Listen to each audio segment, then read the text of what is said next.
तेन तस्मै श्रीगुरवे नमः। श्रीचैतन्यमनोभीष्टं स्थापितं येन भूतले स्वयं रूपः कदा मह्यं ददाति स्वपदान्तिकं।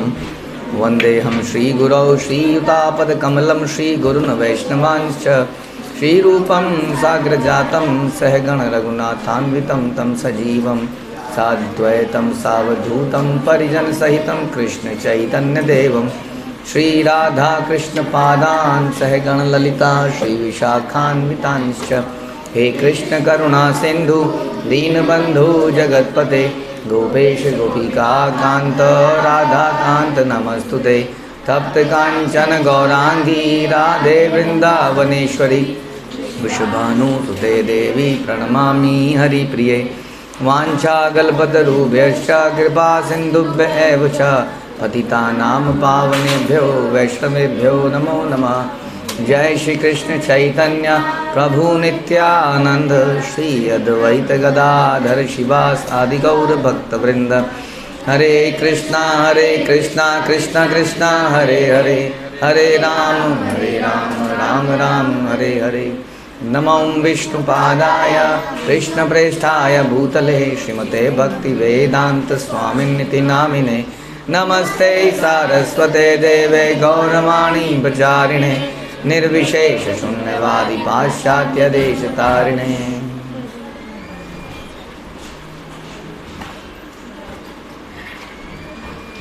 जय जय श्री चैतन्य जयो नित्यानंद जय अद्वैत चंद्र जय गौर भक्तवृंद। जय जय श्री चैतन्य जयो नित्यानंद जय अद्वैत चंद्र जय गौर भक्तवृंद। जय जय श्री चैतन्य जयो नित्यानंद जय अद्वैत चंद्र जय गौर भक्तवृंद। श्री चैतन्य भागवत आदि खंड चैप्टर 17 प्यार संख्या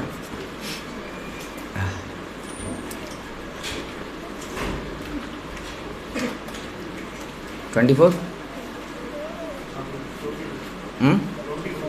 24 ओके।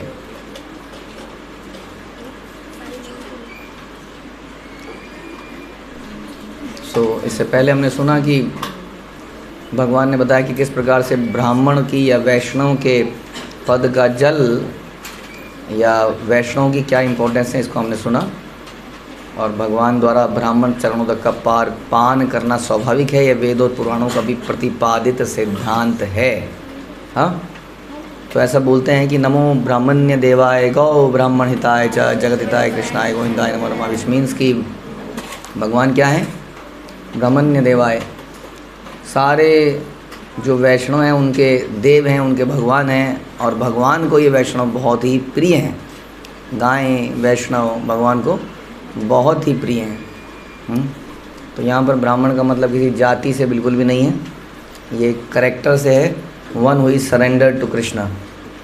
तो ऐसे व्यक्ति का पद का जल, ऐसे व्यक्ति का धूल, उसका उच्छिष्ट हमें इन्फेक्टेड कर देता है विद कृष्ण प्रेम। उनके हृदय का कृष्ण प्रेम हमारे हृदय में आ जाता है। But it is not a shortcut, ध्यान रखिए। अगर फेथ नहीं होता है तो बहुत सारी थेरेपीज़ दुनिया में काम नहीं करती हैं, आपने देखा होगा। हाँ, फेथ आने से उस थेरेपी की पोटेंसी बढ़ जाती है। फेथ नहीं होता तो वो गोली की तरह लगती है। कई बार डॉक्टर ऐसी कोई गोली खिला देते हैं उसकी विटामिन की, बोल देते हैं ये इसकी दवाई, ये इसकी दवाई, वो अक्सर वो खा के ठीक हो जाता है। इट्स ऑल अबाउट ना फेथ, सरेंडर। तो इसलिए इन बातों पे बड़ा विचार भी करना पड़ेगा। केवल किसी का उच्छिष्ट खाने से हम लोग शुद्ध भक्ति नहीं बन पाएंगे। हाँ, हमारे अंदर वो प्रेम नहीं आएगा जो अभी हमने बोला। जैसा भी हम हमेशा से सुनते आए हैं स्टोरी ऑफ रामानुजाचार्य, जो कि अपने डिसाइपल्स के साथ थे, जिन्होंने कि अपना उच्छिष्ट एक पॉन्ड में फेंका और मछली ने खाया, और मछली तुरंत लिबरेट हो गई। चतुर्भुज में विमान लेने आया उसको और वो चली गई। तो रामानुजाचार्य के शिष्यों ने जब ये पूछा कि हम तो रोज़ आपका उच्छिष्ट खाते हैं, हमारे साथ ऐसा क्यों नहीं हो रहा है, तो he said we do lot of offences. हाँ, और इसी प्रकार से हमारे अंदर श्रद्धा की भी कमी होती है।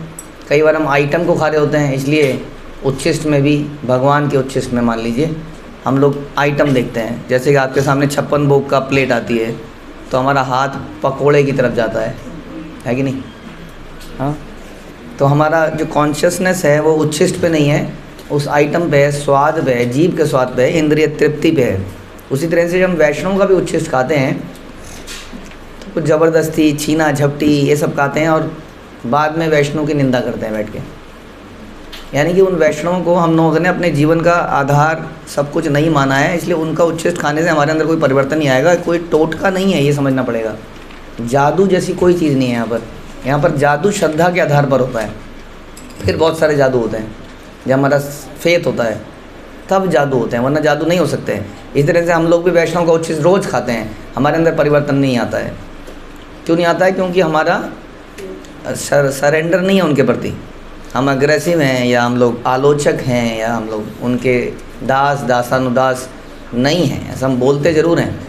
इसलिए उनका उच्छिष्ट खाने से, उनका पैर का जल लेने से हमारे अंदर कोई परिवर्तन नहीं आएगा। Don't try to do that जब तक कि हमारे अंदर श्रद्धा ना पैदा हो जाए। इसलिए श्रद्धा पैदा करना बड़ा इंपॉर्टेंट है। अब जानते हैं कि जस्ट बिकॉज ऐसा हमने सुना, I don't remember the reference, but Kaliya was earlier क्या था? वो एक व्यक्ति था, हाँ, और उसने एक ब्राह्मण का, उसको बोला गया था कि समझ स्टोरी कि एक वैष्णव है, उनका जल पी लो आप। उसका जल कुछ था ऐसा कि उसको जल पीना है, उसका उच्छिष्ट पीना है। हाँ, तो क्या हुआ? उस वैष्णव को कोढ़ जैसी बीमारी थी, हाँ, ऐसा कुछ था। अब उसने उसको पिया, जो भी किया, और उस व्यक्ति को दिया। उस व्यक्ति के अंदर क्या आया? तो उसको पी नहीं पाया, बट श्रद्धा तो थी उसके अंदर। तो उसने क्या किया? सर पे छिड़क लिया। कहते हैं नेक्स्ट जन्म में इस ईर्ष्या या इस द्वेष या जो भी कह ले कि उसके कारण वो कालिया बना, लेकिन उसके सर पर भगवान ने नृत्य किया। उसके सर पर भगवान ने अपने चरण चिन्ह छोड़ दिए। प्रॉब्लम क्या थी? उसके अंदर श्रद्धा नहीं थी, लेकिन इतनी स्ट्रांग नहीं थी, तो वो पी नहीं पाया उसको संभव। हाँ, उसने छिड़क लिया। उसका भी उसको लाभ तो मिला ही, लेकिन श्रद्धा के बदलने से परिणाम कैसे बदल जाते हैं। दो लोग एक साथ भक्ति का प्रोसेस चालू करते हैं और एक व्यक्ति इतना आगे निकल जाता है, एक व्यक्ति इतना पीछे रह जाता है, जबकि दोनों ही चैंट कर रहे हैं, दोनों ही श्रवण कर रहे हैं, दोनों ही सब कुछ कर रहे हैं। क्या ऐसा फ़र्क है? श्रद्धा से ही शरणागति आती है। शरणागति होगी तभी, श्रद्धा होगी तभी तो शरणागति करेगा कोई किसी के ऊपर, राइट? सच बात है कि नहीं? जैसे हमने पहले भी डिस्कस करते, सर्कस देखते थे आप? सर्कस के बारे में सुना है कभी? बड़ा सा एक नेट वाला एरिया बनाए जाते हैं, उसमें वो झूल रहे होते हैं ऊपर ऐसे, ओ गहरा इतना ऊंचा एरिया है, उसमें पाइप्स ऐसे घूम रहे हैं रस्सी में लटके हुए, उसमें वो लटका हुआ है और उसको छोड़ देते हैं। कई बार वो ऐसे ऐसे घूम रहे हैं और घूमते घूमते ऐसे छोड़ दिया। वो कितना ऊपर गिरेगा, कितना फुट नीचे, पता नहीं 100 फुट कितना फुट नीचे गिरेगा वो। लेकिन तभी वहाँ पे दूसरा झूलता हुआ आता है ऐसे, और उसको हवा में ही उसका हाथ पकड़ के उसको झुला लेता है। तो वो हाथ छोड़ना कितना मुश्किल है।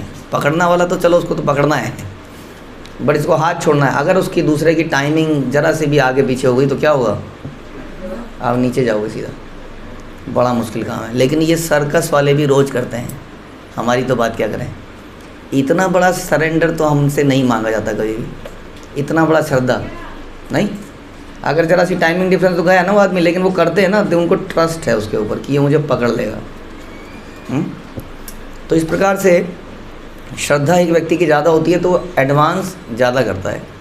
बाकी लोग डाउट करते रहते हैं, नहीं पता नहीं, ऐसा तो नहीं है, कहीं ऐसा तो नहीं है, कहीं ये तो नहीं है, कहीं इसमें ये तो नहीं है, कहीं इसमें तो ये तो नहीं है, कहीं इसमें कोई अपना फ़ायदा तो नहीं ले रहे, कहीं मेरा नुकसान तो नहीं कर रहे, शोषण तो नहीं हो रहा, ये तो नहीं हो रहा, वो तो नहीं हो रहा, कहीं ये तो नहीं हो जाएगा, कहीं इससे वो तो नहीं हो जाएगा। तो विश्वास होना चाहिए, बिकॉज हमारा विश्वास शास्त्रों और कृष्ण पर आधारित है। गुरु परंपरा शास्त्रों और कृष्ण पर ही आधारित है। हम किसी व्यक्ति पर इस प्रकार श्रद्धा नहीं करते जैसे समाज करता है। हमारी श्रद्धा वास्तव में कृष्ण के ही ऊपर ही है। एक तरह से देखा जाए तो कृष्ण के ही रिप्रेजेंटेटिव्स पे हम श्रद्धा कर रहे हैं। इसलिए अक्सर आप देखा जाता है कि कौन सी कंपनी का मटेरियल है, देखते होता है कि नहीं। आपको कोई सेल्समैन कहता है ये साबुन बहुत अच्छा है, आप देखते हैं कौन सी कंपनी है, दिखाओ। कंपनी अगर अनजान सी होगी तो सेल्समैन कितना भी पिच कर लेगा, पता नहीं भैया कौन सी कंपनी है, हमें नहीं पता कौन है, इस कंपनी का क्या फिलॉसफी है, ये पैसा कमाने आई है, लोगों के लिए आई है। इसलिए आज के डेट में भारत में ख़ासतौर पे कुछ कंपनियां जैसे Tata, they are very reliable and trustworthy companies in India. हाँ, अब उनका कोई प्रोडक्ट अगर ख़राब भी होता है तो बट कस्टमर का फेथ है कि ये कंपनी चीट करने के लिए नहीं आई है, क्योंकि इसने अपनी रेपुटेशन बनाई है इस लाइन में। So we trust on what? The company. Therefore by surrendering to guru parampara we are trusting whom? Krishna. Krishna की कंपनी कैसी है? ट्रस्टवर्दी है कि नहीं है? है। कैसे बता सकते हैं हम कृष्णा इज ट्रस्टवर्दी? वो हमारी सारी ज़रूरतों को पूरा कर रहा है, इवन दो हम उनको पूछ भी नहीं रहे हैं। ही इज़ सो ट्रस्टवर्दी कि सन मून सांस वाँस सब कुछ एकदम परफेक्टली चल रहा है, डेली चल रहा है। He is trustworthy. So we are, हमें कृष्ण पर तो ट्रस्ट होना ही चाहिए, इसलिए हमें शरणागति करनी चाहिए, फेथ होना चाहिए। और ये फेथ होगा तो क्या होगा? हमारी प्रोग्रेस बड़ी तेज़ी से होगी, नहीं तो हमारी प्रोग्रेस नहीं होगी। फिर ठीक उसी तरीके से जैसे हम एजुकेशन एंड कल्चर इसको लेने का प्रयास कर रहे हैं, हाँ, लेकिन हमारा फेथ नहीं है। ये वैदिक स्टडीज़ और ये जो कल्चर हम ले रहे हैं गिवन बाय श्रील प्रभुपाद, ये कल्चर मेरे जीवन को परिवर्तित करेगा। Still we are thinking that ये मटेरियल एजुकेशन, ये मैथमेटिक्स, ये साइंस, ये एसएसटी एंड दिस, इसको मैं अगर हम बढ़िया से नंबर ले आएंगे समहाउ तो हमारा जीवन सुधर जाएगा। बट कल्चर एंड करेक्टर को डेवलप करने से कुछ नहीं होगा। थोड़ी तारीफ हो जाएगी इधर उधर, दैट्स इट। बट पेट में रोटी, घर के आगे कार, बढ़िया घर, केवल इस मटेरियल एजुकेशन से आएगा। So we don't have so much trust, इसलिए उसके अंदर रहते हुए भी हमें परिवर्तन नहीं आता। जैसे कि बिजली की तार के ऊपर एक इंसुलेटर लगा होता है, लेकिन उस इंसुलेटर पे उसके करंट का कोई प्रभाव नहीं पड़ता है। बताइए 440 वॉट डाल दें तो पड़ेगा? नहीं पड़ेगा। क्या है वो? बैड है। क्या बैड है? बैड कंडक्टर है। हाँ, तो उसका प्रभाव नहीं पड़ेगा। इसलिए हम ऐसी जगह में अगर रह भी रहे होंगे तो उसका प्रभाव हमारे पर नहीं पड़ेगा। क्यों नहीं पड़ेगा? क्योंकि हमारी श्रद्धा इन सारी बातचीत पर, इस फिलॉसफी पर नहीं है। इसलिए वैष्णवों का झूठा खा लीजिए, उनका जल पी लीजिए, उनकी धूल डाल लीजिए, कोई परिवर्तन नहीं होगा। लेकिन श्रद्धा रखेंगे तो इसलिए ट्राई टू डेवलप कि हम कैसे श्रद्धा को डेवलप कर पाएँ। हाँ, तो यहाँ पर भगवान ने दिखाया खुद अपने आचरण से कि उन्होंने उसका जल अपने सर पे डाला, आपने पिया उसको और तुरंत वो ठीक हो गए। उसके आगे भगवान बोलते हैं, ये यथा माम प्रपद्यन्ते ताम तथैव भजामि हम मम वर्तमानुवर्तन्ते मनुष्यः पार्थ सर्वशः। हे प्रथापुत्र, जो जैसा मेरी शरण ग्रहण करता है मैं उसे उसी प्रकार का फल देता हूँ। जो जितनी श्रद्धा से मेरे प्रति शरणागति होगा उसी श्रद्धा से फिर मैं भी रेसिप्रोकेट हूँ। ददाति प्रतिगृह्णाति गुह्यमख्याति पृच्छति। तो जो जितना प्रेम मेरे को दिखाएगा मैं भी उतना ही प्रेम दिखा पाऊँगा। ऑल्दो मैं उसकी सारी नेसेसिटीज़ को फिर भी पूरा करूँगा। समोहम सर्वभूतेषु, so I will provide everything to everyone. But जो मेरे भक्त होंगे, हाँ, उनके प्रति मेरा विशेष झुकाव रहेगा ही। किस मात्रा में रहेगा? जिस मात्रा में उनकी श्रद्धा होगी। समझ में आया? इसलिए हम में से अधिकतर लोग बड़े संतुष्ट हो जाते हैं। बच्चा सेटल हो गया, बच्चे की शादी हो गई, नंबर बढ़िया आ गए, बुखार से, बीमारी से बच गए। Thank you Krishna. श्रील प्रभुपाद बोलते थे कि कितने बेवकूफ़ लोग हैं जो बोलते हैं thank you Krishna for giving us bread. बोलो वो तो ब्रेड तो वो दे ही रहा है, तो थैंक यू बोलने की ज़रूरत क्या है? अगर आप थैंक यू नहीं बोलोगे तो भी ब्रेड देगा। सो ब्रेड वो देगा ही। हाँ, we should say thank you him for love. वो हमारे हृदय में प्रेम पैदा हो भगवान के प्रति, क्योंकि वही वास्तव में जीवात्मा का पोषण करता है, खुराक है हमारी आत्मा की, प्रेम करना। और वो प्रेम जब कृष्ण से होता है तो वो पूरी तरह से संतुष्ट हो जाता है। तो बट हमारी ज़िंदगी में हम बड़ी जल्दी संतुष्ट जाते हैं, सब कुछ सेटल हो गया, सब कुछ ठीक है, बीमारी भी नहीं है, ये भी नहीं है, सब बढ़िया चल रहा है। थैंक यू कृष्णा, जय गुरुदेव फॉर गिविंग अस कार। ना तो गुरुदेव का ये काम था, ना कृष्ण का ये काम था। हम पर पहले ही सेटल हो गए, तो फिर कृष्णा भी क्या कहते हैं? कृष्णा ओके, आप इससे सेटल हो रहे, लो ये लो ये लो। हे ध्रुव बोल क्या चाहिए तेरे को? ये चाहिए, ये चाहिए, ये चाहिए, ले ले जा, और when he was not satisfied, नहीं नहीं नहीं नहीं नहीं नहीं मुझे चाहिए नहीं, देन क्या हो गया, उसके बाद क्या हुआ, तब भगवान ने उसको वो प्रेम दिया। समझ में आया? हम जीवन में संतुष्ट हो जाते हैं बहुत जल्दी, किन चीज़ों से, यूजलेस चीज़ों से, जो हमारे से छूट जानी है एक दिन। भगवान के देने के बाद भी क्या ये धन दौलत पुत्र परिवार स्वास्थ्य जाएगा कि नहीं जाएगा? बताइए, कितना भी कुछ कर लीजिए जाएगा ही। तो फिर ऐसी चीज़ों के लिए क्या संतुष्ट हो जाना, thank you Krishna, thank you Krishna नहीं कहते हम, हो थैंक यू कृष्णा, बुखार ठीक हो गया, मैं गिरा था भगवान की कृपा हो गई। क्या कृपा हुई? हड्डी नहीं टूटी, यही कृपा चाहिए थी आपको। बोलते हैं ना, अब भगवान की बड़ी कृपा हो गई, बच गया मैं, एक्सीडेंट से बच गया, बट ये वास्तविक कृपा तो नहीं है। आज नहीं तो कल किसी दूसरे एक्सीडेंट में मारा जाएगा, तब क्या बोलेगा? हाँ थैंक यू कृष्णा, मार दिया मुझे, नहीं मरेगा कि नहीं? परीक्षित महाराज के ऊपर बड़ी कृपा हुई कि जो पेट में थे माँ के, तो उनके ऊपर क्या हुआ, ब्रह्मास्त्र का अटैक हुआ, और भगवान ने बड़ी कृपा करी। कैसे? ब्रह्मास्त्र से बचा लिया। सही बात है कि नहीं? अरे अगर ये सही बात है तो बाद में उस सांप से क्यों नहीं बचाया? तब कहाँ गई तुम्हारी कृपा? बोलिए। अरे पेट में मर जाता तो ना कोई इमोशन होते ना कोई भाव होते, मर जाता। जिंदा रह के पति पत्नी बच्चे ये सारे लोगों के सामने बड़ा करके मुझे मार दिया, बचपन में मुझे बचा दिया। कैसी कृपा है तुम्हारी? हाँ जी, उससे ठीक पहले बताइए जी। हम कहते हैं ना कि एक्सीडेंट से बचा लिया, तो बाद में तो मरवा दिया। नहीं, हमारे कितने भक्त लोग भी कई बार हम प्रे कीजिए, देखिए चलो सेंटिमेंटल है तो होना ही चाहिए, प्रे कीजिए प्रे। मैंने खुद बहुत बार प्रे करी है, मैं तो सच बता रहा हूँ आपको, लेकिन कुछ नहीं हो पाया। जिसने जाना था वो चला गया। बताइए हाँ नहीं, हम प्रे कब करते हैं? जाने वाला है, जाने वाला है, वो तो जाने वाला तो जाएगा ही, रुक नहीं पाएगा। आज बच जाएगा तो we are very positive thinkers, हम कहते हैं भगवान ने बचा लिया, चलो अच्छा है, ये थिंकिंग भी अच्छी है। लेकिन जब कल मरेगा तब हम क्या बोलेंगे? आज भगवान ने मार दिया। तो इसलिए सोचना चाहिए कि वास्तविक कृपा क्या है, कि हम भगवान की भक्ति कर पाएँ, उनके लिए प्रेम पैदा कर पाएँ, we can go back to Godhead. ये वास्तविक कृपा है, जिसके बाद ये सारे दुख समाप्त हो सकते हैं। एनीवे, दुख को समाप्त करना भी हमारी पर्पज़ नहीं है, क्योंकि एक माता को बहुत दुख होता है। प्रभुपाद कहते थे माता डिलीवरी करती है और प्रॉमिस करती है अब मैं डिलीवरी नहीं करूँगी, दूसरा बच्चा नहीं करूँगी। प्रभुपाद कहते थे बाद में मातृत्व प्रेम में थोड़े समय बाद इतनी डूब जाती है, कहती है हाँ एक और हो जाए तो अच्छा है लिखा हुआ है प्रभुपाद ने। हाँ, कितना पेन लेता है आदमी। तो pain is not a problem, इसका मतलब आप पेन से भागने की कोशिश करते हैं हम लोग, वो सही रास्ता नहीं है। Everybody is trying to solve the problems, problem को सॉल्व करना is not the correct way. समझ लीजिए, हमें प्रॉब्लम से प्रॉब्लम होती है अगर, तो हम कभी भी परिवार नहीं बनाते अपना, जिसमें दिन रात प्रॉब्लम है। लेकिन परिवार से जो हमें प्रेम का आदान प्रदान हो रहा होता है ना, वो हमें अट्रैक्ट करता है।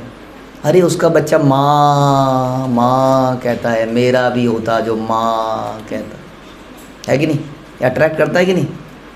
इस कारण से हम उस पेन को लेने को तैयार हो जाते हैं। अब इसी को समझिए, यही चीज़ जब हम कृष्ण के लिए पुकार पाएंगे, कृष्णा माँ ना बोल के, तो हम पूरी तरह से संतुष्ट हो जाएंगे। इसमें हमें संतुष्टि मिल रही है, लेकिन इसमें पूरी संतुष्टि नहीं मिल पा रही है, इसलिए समस्याएं भी हैं, माता पिता का झगड़ा भी है, खींचातान भी है, बहुत कुछ चलता ही रहता है। हाँ, बिकॉज कि ये कंप्लीट नहीं है ना, तो माँ कंप्लीट है ना पुत्र कंप्लीट है। इसलिए नॉन कंप्लीट चीज़ से प्रेम पैदा करेंगे तो हम भी इनकम्प्लीट रहेंगे, जब कंप्लीट से प्रेम पैदा करेंगे तो हम भी कंप्लीट हो जाएंगे। बस इसको समझने की ज़रूरत है। इसलिए भगवान कहते हैं कि यदि इन चीज़ों से संतुष्ट हो जाओगे तो मैं वैसे ही प्रदान करूँगा, और यदि आपको मैं चाहिए तो उसके लिए फिर आपको उसी मात्रा में शरणागति करनी पड़ेगी। ये यथा माम प्रपद्यन्ते। समस्त मनुष्यगण हर प्रकार से मेरे ही पथ का अनुसरण करते हैं। भैया मेरे से दूर कहीं नहीं जा पाओगे। हाँ, मैं फिर भी सब कुछ छीन ही लूँगा, तो बेटर है कि स्वेच्छा से प्रेम से उसको देना हम डेवलप कर पाएँ। भगवान कह रहे हैं आप मेरा ही रास्ते का फल, भगवान कहते हैं ना, आप देवताओं की पूजा कर रहे हो तो भी मेरी कर रहे हो, आप मेरे से बच के जाओगे कहाँ? देवताओं की पूजा में भी मैं ही हूँ, क्योंकि देवता को भी तुम देते हो मेरी नज़र रहती है वहाँ, खा नहीं सकता वो मेरे को दिखाए बिना। बहुत सारे ऐसे इंसिडेंट्स भगवान ने कर रखे हैं। नहीं, वो परिजात फ्लावर को इंद्र ने, भगवान ने बोला जरा ये मेरी पत्नी मांग रही है सत्यभामा, मैं ले जाऊँ क्या द्वारका? तो ही सेड ये तो इंद्र, ये तो यहाँ का स्वर्ग का पौधा है, ये कैसे? हाँ तो नहीं यार, देना पड़ेगा, मैं भगवान हूँ, क्या हो गया तुम्हारा दिमाग ठीक है? क्या कह रहा है तू? नहीं सॉरी, ये तो हो नहीं पाएगा। होता ना कई बार हम अपने बड़ों को ही मना कर देते हैं, सॉरी हो नहीं पाएगा। वाई क्योंकि दिस बिलोंग्स टू मी, ये मेरा है। ठीक है, तुमने हमें ज्ञान दिया, तुमने हमें, बट डज नॉट मीन तुमने मेरा खरीद लिया सब कुछ। हाँ, तो इंद्र ने भी बोला, तो भगवान को थोड़ा कुछ करना पड़ा वहाँ पर और वेरी सुन ही अगेन रियलाइज्ड कि मेरा कुछ भी नहीं है।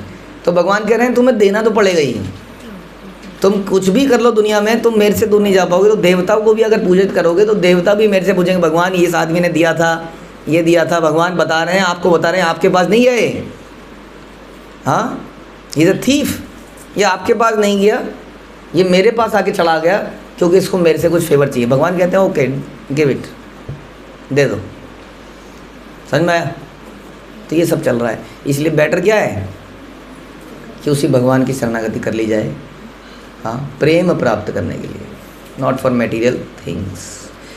ये ताहन दास्य पद भावे निरंतर, ताहन अवश्य दास्य करे न ईश्वर। जो व्यक्ति निरंतर भगवान के दास्य भाव में स्थित रहता है, भगवान उसे अवश्य ही अपनी सेवा प्रदान करते हैं।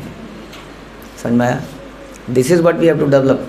निरंतर दास्य भाव में स्थित रहता है।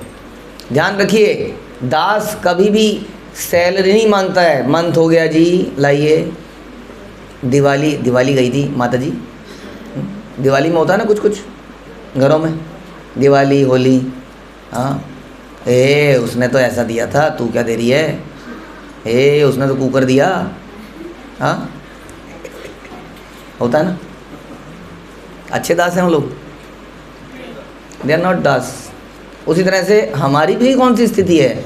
हाँ, बेकार की कंपनियाँ सड़ गए, बोनस में मूंगफली देते हैं, दुष्ट कहेंगे। मतलब बोनस क्या दिया उन्होंने, को कंपेयर किया, मूंगफली दी और क्या दिया? वही हमारी भी स्थिति है। बड़ा चोर छोटा चोर, कोई फर्क नहीं है। हाँ, तो ये सारे दास के एग्जाम्पल नहीं हैं। उसी तरह से इतना किया मैंने, क्या दिया मुझे तुमने? क्या दिया? कौन था जब मेरे मुसीबत में था? बोलो जी, कौन था मैं जब मुसीबत में था? कोई आया मेरे पास? कोई डिवोटी आया मेरे पास? मैं अकेला पड़ा रहा वहाँ पर अपने नौकरी की प्रॉब्लम को सॉल्व करने। मेरी नौकरी चली गई, हु सपोर्टेड मी? मैं नहीं ढूंढी एक एक करके। तो यहाँ डिवोटी इसलिए मिले थे कि आपके बैठ के लिए नौकरी ढूंढे यहाँ पर। हाँ बोलिए जी, यहाँ रोजगार हो, कोई रोजगार सब वो है, संस्था है? बताइए जी, एम्प्लॉयमेंट एक्सचेंज है ये? है या मैरिज ब्यूरो है ये? या बिजनेस कंसल्टेंसी का हाउस है ये? What is this? क्यों है ये? क्या है ये? अरे बताइए क्या है ये? किस लिए है? भगवान की सेवा करने के लिए। आपको क्या मिलेगा यहाँ पर? भगवान की सेवा मिलेगी। चाहिए तो रहिए, नहीं तो रास्ता ना पिए। बिल्कुल, यहाँ केवल वही रहे जिसको भगवान की सेवा करनी है, because that is our business. We can give you that only, we have that sale purchase of service. यही हमारा धंधा है। समझ में आया? भगवान की सर्विस मिली आप लोगों को? हाँ, जिसको ना मिली उसको पूछना चाहिए, बाबू जी मैं क्या कर रहा हूँ यहाँ पर? यस, सही बात है, क्या कर रहे हैं आप अगर आप भगवान की सेवा नहीं कर रहे हैं तो? तो इसलिए बता रहे हैं, जो व्यक्ति निरंतर भगवान के दास से भाव में स्थित रहता है, भगवान उसे अवश्य ही अपनी सेवा प्रदान करते हैं। और वही हमें प्राप्त करना था। उसी से हमें क्या मिलेगी? संतुष्टि, आनंद। सेवा करने से ही हमें मिलेगी। अगर इस पर भी आपकी श्रद्धा नहीं है तो भी आप बिल्कुल मिस्टेकन है, क्योंकि ये हमारी फिलॉसफी का आधार है, ये शिला प्रभुपाद की हर टीचिंग का आधार है कि जीव का स्वरूप है, उसका नेचर है प्रेम करना, सेवा करना। प्रेम का मतलब सेवा करना होता है। जब जब आप सुनो प्रेम करना, तो वो चिपटा चिपटी की बात नहीं करते हैं इसमें हम। समझ में आया? जो दिमाग में घुसता है, प्रेम का मतलब सर्विंग, यही प्रेम है। ये दोनों भी आपस में जुदा नहीं करे जा सकते, प्रेम और सेवा। ये जीवात्मा का स्वरूप है। अगर इस पे भी फिलॉसफी पे भी पूरा विश्वास नहीं है कि सेवा मिलती रहती है, एप्रिसिएशन तो मिलता नहीं। हाँ बोलिए। ये सारे साधना वाले चॉकलेट ले जाते हैं, सेवा वालों को तो चॉकलेट मिलती नहीं। सेवा वालों को क्यों नहीं चॉकलेट देते हम? क्योंकि हमारे अंदर एनवी है ना, वो कहेगा अरे वाह इसकी सेवा बड़ी, मेरी सेवा छोटी। और अगर सेवा वालों को चॉकलेट मिले तो क्या होगा? तो 100% लोगों को चॉकलेट मिल जाएगी। तो फिर सेवा वाला बेचारा रह गया ना, उससे बेटर साधना वाला नहीं है। सेवा वाले का इनाम सेवा है, यही तो उसका इनाम है। समझ में आया? शिला प्रभुपाद ने हमेशा यही कहा है जी, वरना हम लोग भी आज 64 माला कर रहे होते। कोई बड़ी बात नहीं है, जितनी हम सेवा करते हैं उसको अगर ऐड कर देंगे तो उतने में हम 64 माला रोज कर सकते हैं वास्तव में। हालांकि हमारे अंदर नाम के प्रति अटैचमेंट नहीं है, बट टाइम के अकॉर्डिंगली हम कर सकते हैं। लेकिन प्रभुपाद ने कहा इतनी माला कीजिए, इतना कीजिए, बाकी सर्व इन द मिशन, यही बताया। समझ में आ रहा है?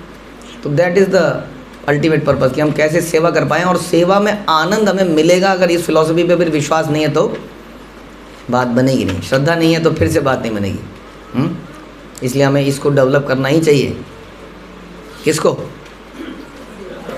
बोलिए? श्रद्धा को। श्रद्धा ऑन व्हाट? श्रद्धा किसके ऊपर बताइए जी? विष्णु प्रिया माता जी, श्रद्धा किस पे बनाएं? वैष्णव पे, भगवान पे? ओके, भगवान की सेवा पर। ठीक है। बदले में क्या मिलेगा? बदले में मिलेगा मोक्ष। लिखिए, नोट बनाइए। हाँ, सेवा के बदले मिलेगा मोक्ष। लिखो। नहीं लिखोगे? ये मना कर रहे लिखने से, बताइए। ये कह रहे हैं चाहिए, मोक्ष नहीं मिलेगा। ये कह रहे हैं मोक्ष नहीं मिलेगा, वो कह रहे हैं चाहिए नहीं, मिल तो जाएगा। काट दीजिए नोट को। मोक्ष नहीं चाहिए, क्या चाहिए सेवा के बदले? और सेवा चाहिए। अतएव नाम तन सेवक वत्सल, आपने हरिया बड़ा ये न भृत बल। अतः भगवान सेवक वत्सल हैं। वाह, और क्लियर देखिए जी। अतएव नाम तन सेवक वत्सल, ये हमने, प्रभुपाद ने नहीं बदला। लोग आरोप लगाते हैं ना प्रभुपाद बदल देते हैं शब्दों को। तो क्या लिखा है? सेवक वत्सल। पहले आपने क्या सुना था? भक्त वत्सल। भक्त वत्सल से क्लियर नहीं हो रहा है, क्योंकि हर कोई कहता है मैं भगत हूँ। हाँ, हर कोई भगत है यहाँ पर। बगुला भी भगत है, हर कोई भगत है। मेरे तो मन में चलता रहता है, मेरे मन में राम, तन में राम, रोम रोम में राम रे। तो ये होंठ क्या तन से अलग है क्या? यहाँ क्यों नहीं है? ये आपके पूरे तन में भी राम है, तो यहाँ से निकल क्यों नहीं रहा हो? कमाल की बात है। आपके मन में ही भरा है। अब एक गिलास में जूस भरा है, भरते जाओगे तो क्या होगा?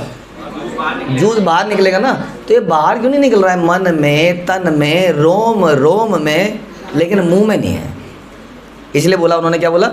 बोलो राम, बोलो राम, बोलो राम राम राम। बोल के ही तो पता चलेगा अंदर क्या है। हाँ, अंदर कूड़ा है, काम है या राम है। जब बोलेंगे तो पता चलेगा कि अंदर काम है या राम है। इसलिए भगवान कह रहे हैं कि भगवान सेवक वत्सल हैं, अर्थात अपने सेवकों पर विशेष स्नेह रखने वाले हैं। सुना जी आप लोगों ने? सेवक वत्सल हैं भगवान। वे अपने भक्तों की महिमा बढ़ाने के लिए स्वेच्छा से पराजय भी स्वीकार कर लेते हैं। ऐसे भक्तों से पराजय स्वीकार कर लेते हैं। ऐसा कोई भक्त है जिससे भगवान ने पराजय स्वीकार कर ली? कौन है? भीष्म पितामह से पराजय स्वीकार करी कि नहीं? कर ली, क्योंकि रूल तोड़ दिया। हाँ, अरे लड़ना था तो फिर जो रूल के हिसाब से लड़ो ना। फिर रूल तोड़ दिया। रूल क्या था आपका? आपके ये तो अत्याचार है कि मैं शस्त्र, वो भीष्म पितामह बाण मारेगा और ये शस्त्र नहीं उठाएंगे, तो लड़ेंगे कैसे दोनों? आपने कभी किसी बच्चों के साथ खेले हो? आप अपने बच्चों के साथ? तो कई बार हम बच्चों के साथ रेस लगाते थे। हम उन्हें बोलते थे तुम वहाँ खड़े हो जाओ आगे, वो बीच में खड़े जाओ, और दोनों वहाँ को एंड में पहुँचना। एंड डेस्टिनेशन दोनों के लिए बराबर है। बच्चे को बीच में खड़ा कर दिया, भागो। अब भाग रहे हैं तो ये गलत नहीं है। बच्चा वहाँ खड़ा है, उसके लिए जरा सा है, और हमारे लिए इतना लंबा रास्ता है, क्योंकि वो छोटा है। वैसे जीव भगवान के सामने छोटा है। क्या करेगा बाण मार के भगवान को? क्या क्या मारेगा भगवान को बाण? और भगवान भी रथ के पहिए से क्या ही मारेंगे उसको? जो चक्रधारी है, हाँ, चक्र सुदर्शन धारी राधे श्याम श्यामा श्याम, वो रथ का पहिया उठा रहा है। अरे पहिए को उठाने के लिए उसको निकालना पड़ा होगा, उठाना, ये तो ऐसे चक्रा तुरंत आ जाता। तो ये सब साइज हुआ छोटा, उसका बड़ा है। तो ये इस प्रकार से भगवान और भक्त के बीच में स्नेह चलता है, तो भगवान हार जाते हैं, कहते हैं ले, इतनी बीच में प्रतिज्ञा करने वाला व्यक्ति, उसने बोला है कि आज तो मैं कुछ करके छोड़ूंगा, तो उसकी ग्लोरी बढ़ाने के लिए पराजय भी स्वीकार कर लेते हैं। तो ऐसे भक्त वत्सल या सेवक वत्सल भगवान की जय। श्रील प्रभुपाद की जय। श्री चैतन्य भागवत की